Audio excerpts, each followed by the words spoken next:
So before you watch this video, I do want to say please go into it with an open mind. This was literally one of the most difficult videos for me to film. I actually had to pause a few times just to collect myself because, I thought maybe I can come at this from an objective point, from a, just removing myself, but I realized that there's no way because I'm in it.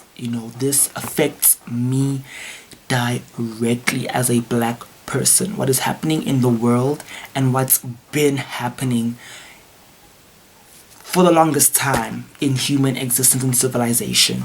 So that being said, go into this with an open mind and be respectful of me as a person, because I respect all people. That's something that I stand by. I might not agree with what you're saying. I might not share the same beliefs and ideals as you. We might not look the same. We might not have the same background. I might not even understand at all where you're coming from. But because you are a human being, because you are a person, I respect you. You have intrinsic value for that. And that energy that I give out, I'm asking for in return.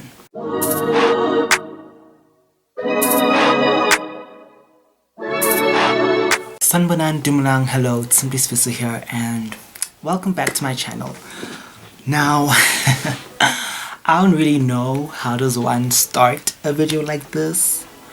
I mean, this is something that I've been really wanting to talk about for a while, and hopefully I think as I go on through the video, maybe you'll understand better why I didn't speak out about it earlier. But what I can say is I'll be speaking from my perspective, my stories, my understanding. I do not speak for all black people, but I do think that a lot of black people, if not all, will be able to relate or understand where I'm coming from. And so if you're watching this and you're not black, and at some point something makes you feel uncomfortable or you're triggered by something, please take a step back and evaluate that for yourself. Sit down with yourself and be like, okay, why am I so pressed by this? So I think I'm going to first start off with like a personal anecdote and sort of work my way from there, because I feel like the whole black experience, racial injustices, there's two sides to it. There is the personal individual experiences that everyone goes through, and that's what I'll be sharing today. But then there's also the universal societal standards and pressures, which I'll be touching on briefly. And yeah, without further ado, let's get right into this video. So I have some notes here.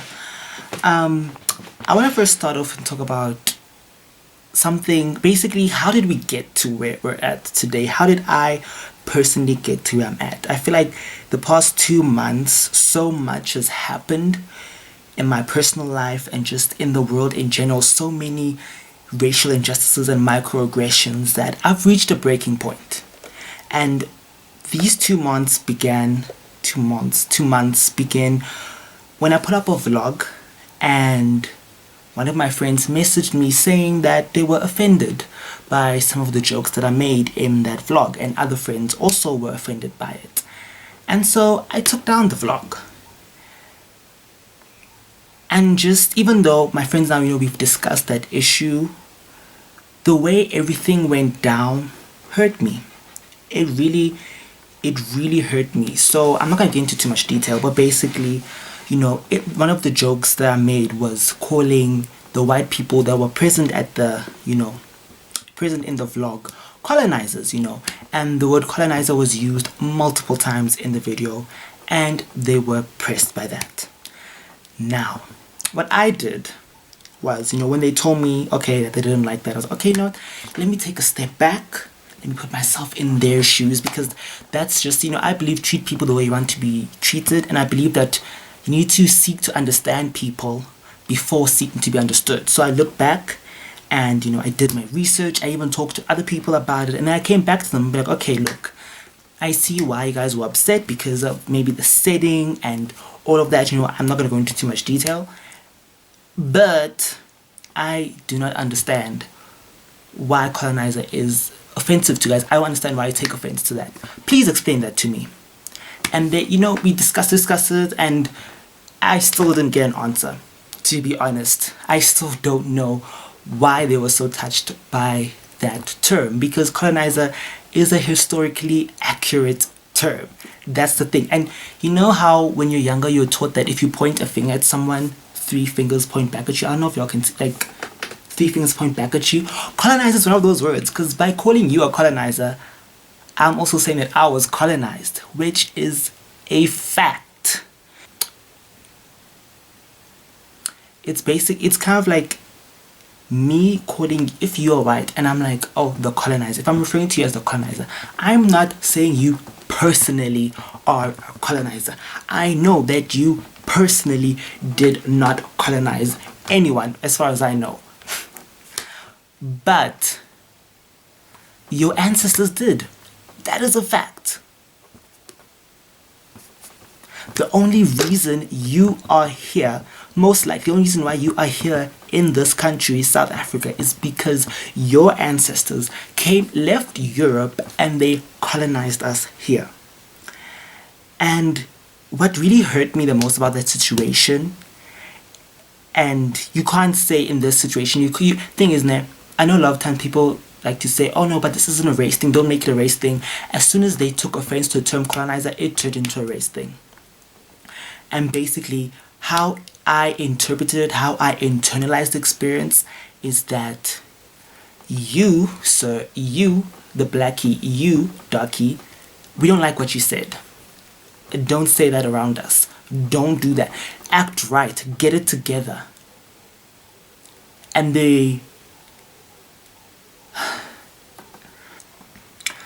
And another thing that hurt me is the way things went down.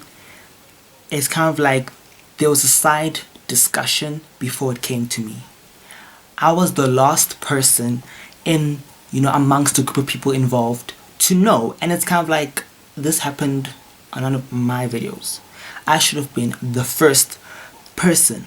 And, they explained, they gave their reasons, but it doesn't change the fact that it hurt. It hurt. It just came across as, yeah, listen here, sir, we know you're black, but don't remind us. It was for the first time where I was reminded that I'm black and they're not. That is just a fact, and that's, I think the point I'm trying to make here is that if you're black and you're friends with people who aren't black and they do something that upsets you, let them know. Don't try to sugarcoat how you're feeling or walk on eggshells around them, because I don't fully express how I truly felt in the moment because I was trying to be considerate of their feelings. I didn't want to come across as the angry black man. I wanted to be respectable. I wanted to be nice. And look where that got me. No, honestly, what I mean is, this happened 2 months ago. I'm sure they've moved on with their lives. I haven't. Literally every time I hear the word colonizer, it hurts me personally because of how my friends treated me based on that situation. I put other people's emotions before myself. That's just me personally. But I also think as black people, we do that a lot. We really, we don't want to step on any toes. We don't want to rock the boat too much. We're always told to, get over it. It happened so many years ago, or it didn't happen to you. It happened to your ancestors. But what non-black people, and the reason I'm saying specifically non-black people is, yes, I do understand that other, groups of people of color, they have their own struggles. I cannot speak for them. I am speaking from the perspective of a black person, because I am blackity black. I do not have no mixed in me. As far as I know, maybe I have 2% of something, if you do those DNA tests. But just looking at me, looking at all my relatives, we're all black. And so this is so all over the place, but getting back to the point of, if you have, if you're black and you have non-black friends, let them know truly how you feel, unfiltered, because that is your moment, that is your time to step up and educate them. Because I think, look at my friend group, we became friends when we were quite, we became friends in high school, so we didn't really know much about race and all that. I mean, we knew about it, but we didn't have the vocabulary to articulate, because the thing is, these are feelings that I've felt throughout my life. And it's only now that I'm older, now that I've, done some reading for myself, because that's another thing. You need to educate yourself. And I think that, just segueing from that, if you're not black, it's your responsibility to educate yourself. It is not your black friend's job to tell you, hey, listen, I'm feeling uncomfortable in this situation, or listen, if I say this, it's because of that, or if I say this, don't take it too personally. I, as a black person, I have my struggles, and white guilt is not going to be one of them. Moving on to the next point.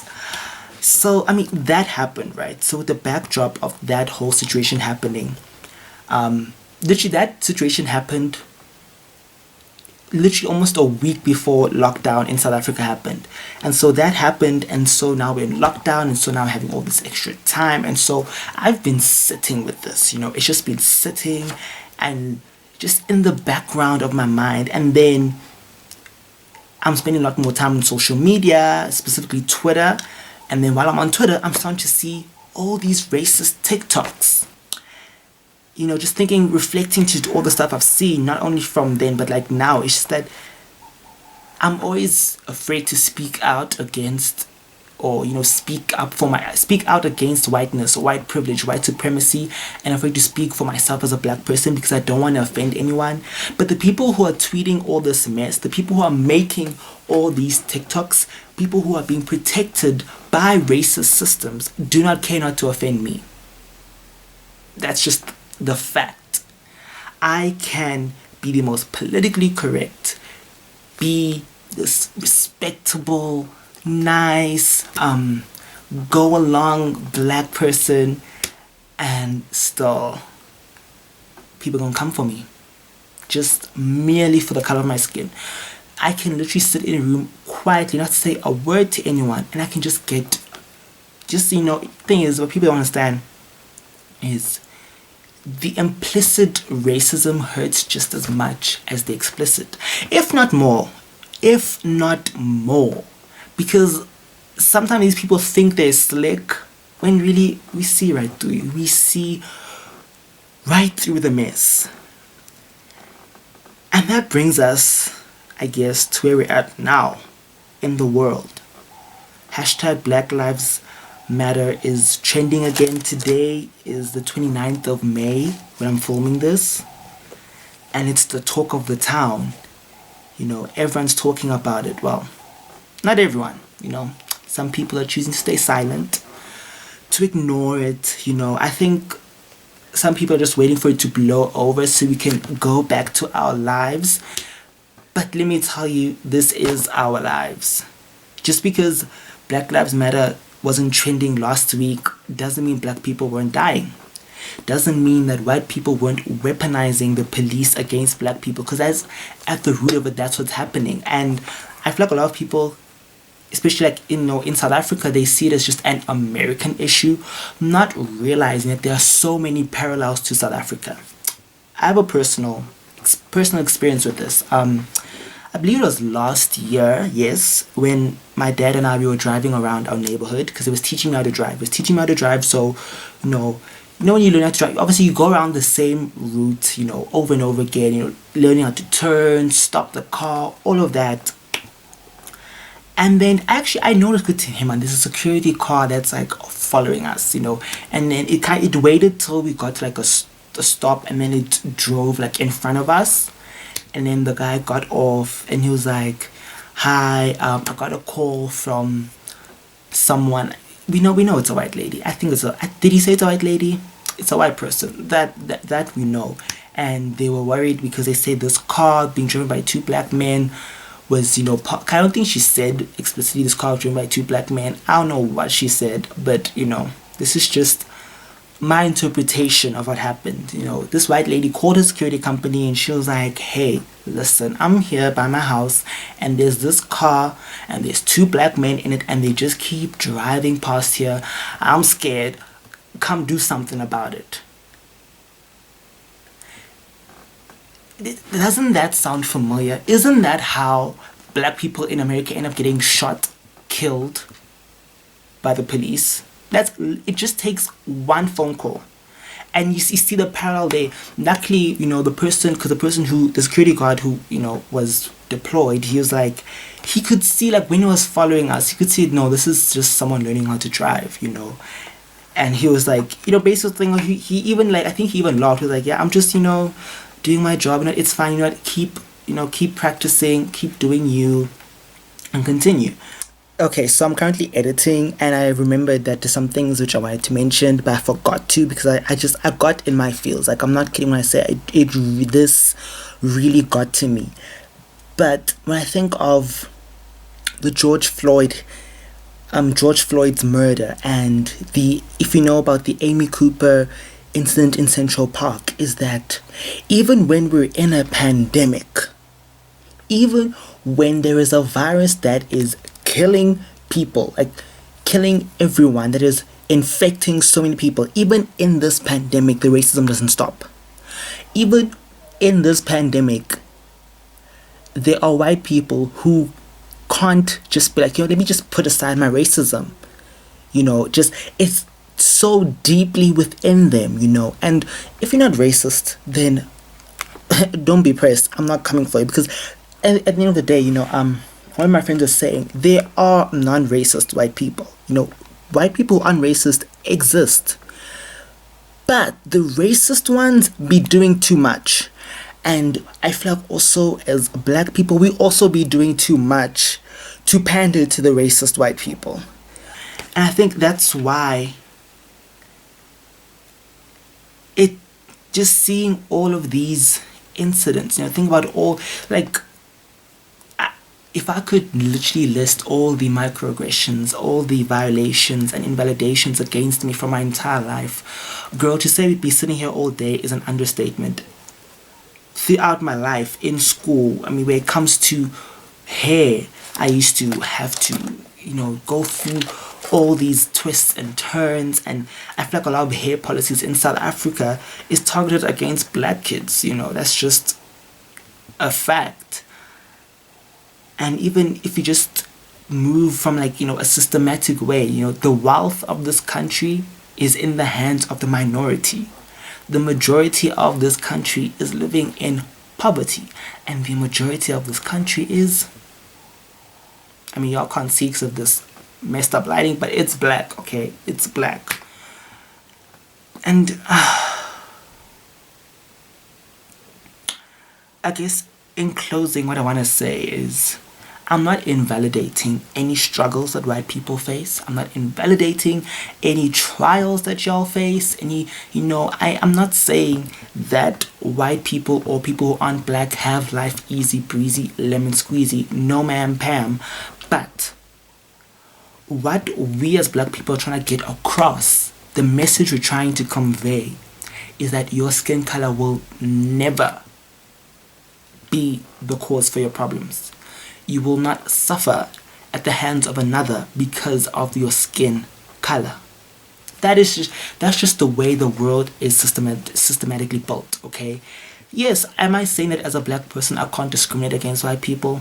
No, black people can discriminate against white people. But white people are not being systematically oppressed.